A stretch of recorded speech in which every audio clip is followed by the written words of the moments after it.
C'est près de Grasse, à Saint-Jacques-du-Couloubrier, que nous allons rencontrer un des visages les plus intéressants du cinéma français. Marina Vladi n'est pas seulement belle comme on l'était sur les tableaux de Botticelli, c'est également quelqu'un que l'on peut estimer.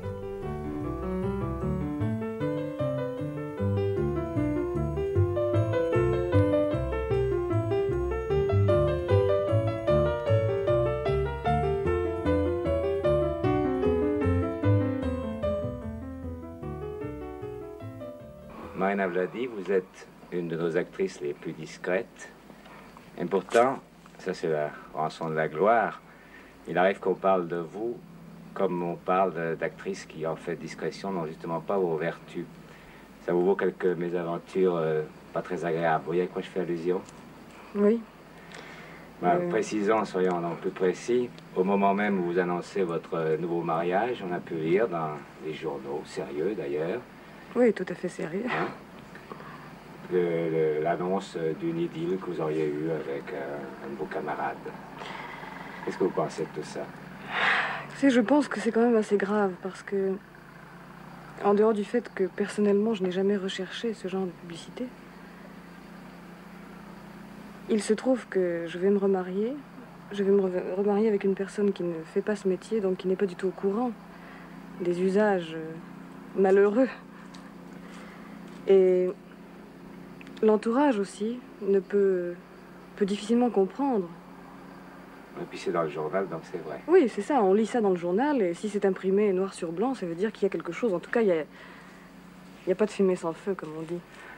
Après, on va encore dire une fois de plus que je fais mon numéro habituel, attaquer la presse. Et en fait, c'est pas attaquer la presse que d'attaquer des journalistes qui sont finalement en ligne des métiers qu'ils font. Mais justement, ça peut être très grave. Est-ce que vous croyez que dans votre cas, par exemple, ça aurait pu briser le bonheur pour essayer de construire? Je ne crois pas que ça puisse le briser, mais en tout cas, ça peut créer des problèmes qui sont superflus.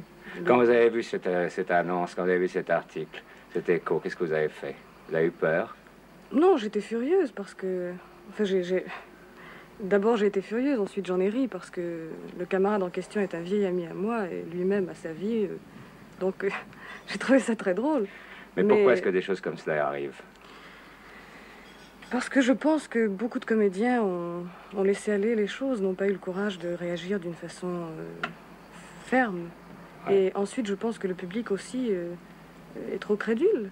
Est-ce que vous ne croyez pas que beaucoup de comédiens aussi ont encouragé ce genre de choses? Parce qu'il y en a un certain nombre, enfin, que nous n'avons pas. D'ailleurs, on les voit tout le temps dans la presse, qui téléphonent au milieu de la nuit pour dire qu'ils ont des difficultés conjugales ou extra-conjugales, des dames qui vous expliquent gravement que malgré la médecine et la psychanalyse, leur mari ne leur a pas apporté toute la satisfaction qu'on est en droit d'attendre d'un mari. Qu'est-ce que vous pensez de ces gens-là? Moi, je pense que... Enfin, je les plains un petit peu, finalement. Parce que j'estime que le métier que nous faisons a déjà suffisamment de désavantages sur le plan, justement, public. Enfin, on a trop l'impression de vivre devant une fenêtre ouverte sur la rue.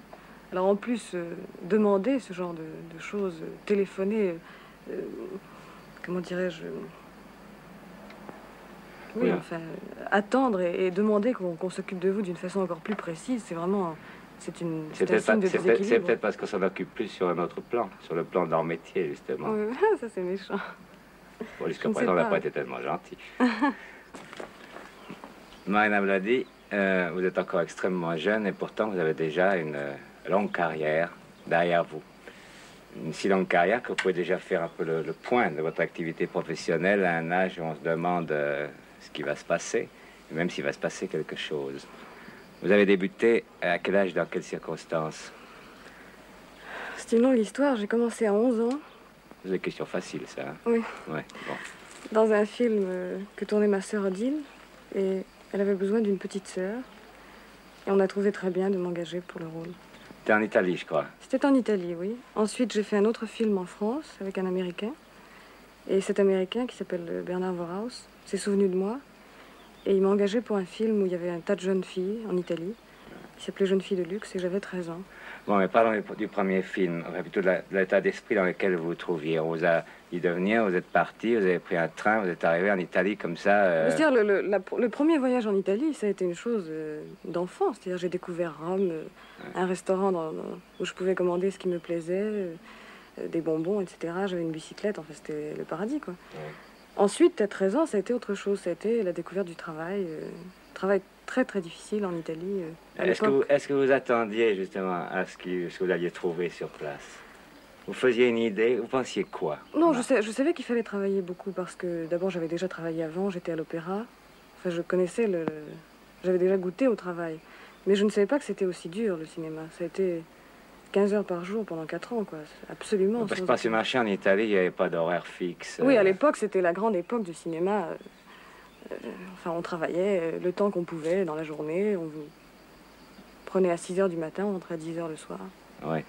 Mais est-ce que vous pensiez, après vous avez retourné de nombreux films en Italie, avant de faire une carrière en France, vous avez fait, je sais pas, 10 films en Italie? Oui, je crois que j'en ai fait 12 à peu près. Oui. Et est-ce que il vous est arrivé très vite, par exemple, de déchanter, de vous dire, dans le fond, ce conte de fées est un cauchemar? Non, parce que finalement, je n'ai jamais cru au conte de fées. Je savais que c'était un métier dans lequel on pouvait réussir assez rapidement. J'en avais eu des exemples. Et moi-même, j'ai réussi assez vite, finalement. En 10 ans, j'ai quand même une carrière solide. Enfin, je gagne bien ma vie. Est-ce que vous avez découvert le cauchemar? Qu'est-ce que ça veut dire?